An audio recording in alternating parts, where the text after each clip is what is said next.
arrimahan oo kale way dhacaan. Hadda waxaan war ku haynaa inay 3 gabdhood ay maqan yihiin, 2 gabdhood oo ka soo jeedaan xaafadda Islii iyo gabar kale oo ka soo jeeda xaafad la yidhaahdo Kayole. asbuuci horena gabar ay oo Soomaaliyeed oo reer Gaarisa iyadana oo deganeed magaalo u dhow magaalada Mombasa oo Marekani ayaa sida loo waayay. markii dambana meydkeeda meel loogu tagay iyadoo jirkeeda la jarjaray. arrimaha noocan way dhacaan wadankan maadaama bulshada kale ka dhacaan, laakiin bulshada Soomaalida hadda waa shay nagu cusub, waana shay hadda walac badan la geliyey 2 beri hadda aan soo dhaafnay.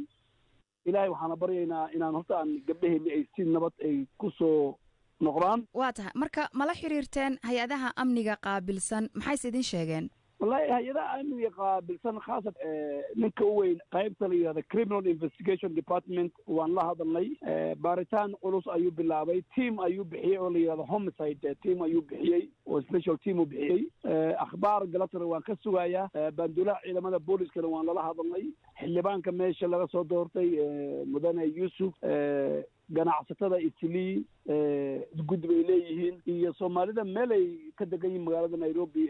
qof kasta dadaal ayuu sameynaya, laakiin dadka loo xilsaaray arrimaha amniga dadaal badan bay sameynayaan. dowladda mas-uuliyad ka saaran inay shacabkeeda, ummadeeda iyo hantideedaba ay waqti kasta ay difacdo. marka dadaal badan ayaan hadda ku jirnaa. marka ma jirtaa ilaa iyo hadda cid loo soo qabtay arrinkan? wallahi ilaa hadda cid loo soo qabta ma laho. kollaba baaritaan bay wadaan. markii ay helaan caddayn iyo dadkii gabdhaha la socday meeshii ugu dambeysay CCTV kameragii teleefoonadoodii baa la baarayaa. marka kollaba insha allahu markuu wax cad lasoo helo unbaan yaanbayna ummadda iyo waalidkii gabdhahan dhaleen iyo aqrabkooda loo sheegi doonaa. ma ahan markii ugu horreysay ee qof la waayo laga soo bilaaba allah u naxariistay Bashiir gabadhii Mombasa meydkeeda laga helay iyo dad kale oo la la'yahayba.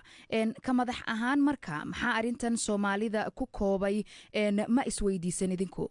waana ka hadalnay, mana ogolaanayno. dad badan ayaa la wayn jiray khaasatan gobolka xeebta iyo gobolka waqooyi bari oo extrajudicial killing lagu samayn jiray. arrinkaas waqti badan hadda 3 bilood laga joogo wuu istaagay. dadaal badan ayaan samaynay xagga dowladda, xagga hataa wadamada ciidamada Kenya la shaqeeyaan ay ka mid tahay Mareykanka iyo Ingiriiska. waraaqooyin fara badan iyo dacwo fara badan ayaan u geynay. tii hoose u dhacday haddana waxaa imaatay midii walaalkaanaga wiilkii u dhashay wadanka Mareykanka oo ganacsatada ahaa oo hadda aan rabnay in inquest la furo siday geeridiisa ku dhacday. midda hadda tan Mombasa ka dhacday iyo tan hadda 3 gabdhood waa mid ku cusub bulshada Soomaalida.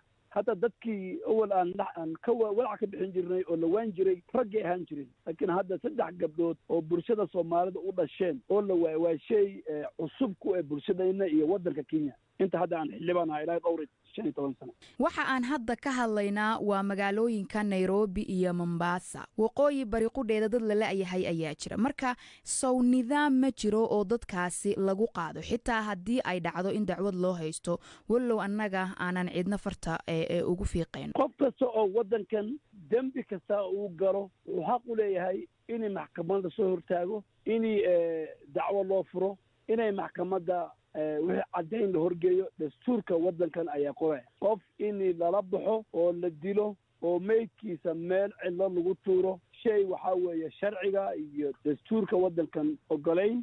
arrintani baraha bulshada oo dhan ayaa la isla dhex marayaa, waxaana laga yaabaa in Soomaalida Kenya degan ay cabsi aad u badan ku abuurto. marka yaa hawshiisii gabay?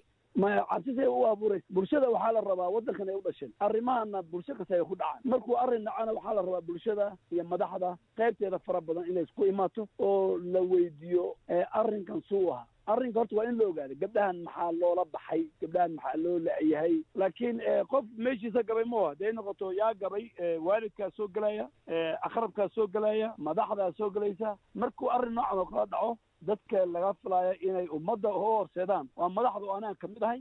haddana waan ila hadlay, haddana waan ku daba jirnaa. insha allah talaadada meeshii lagu gaaro kalfadhiga baarlamaankana waxaan rabnaa inaan arrinkaas aan hor keenno. haddii intaa ka hore gabdhaheena meel aan ku sugi wayno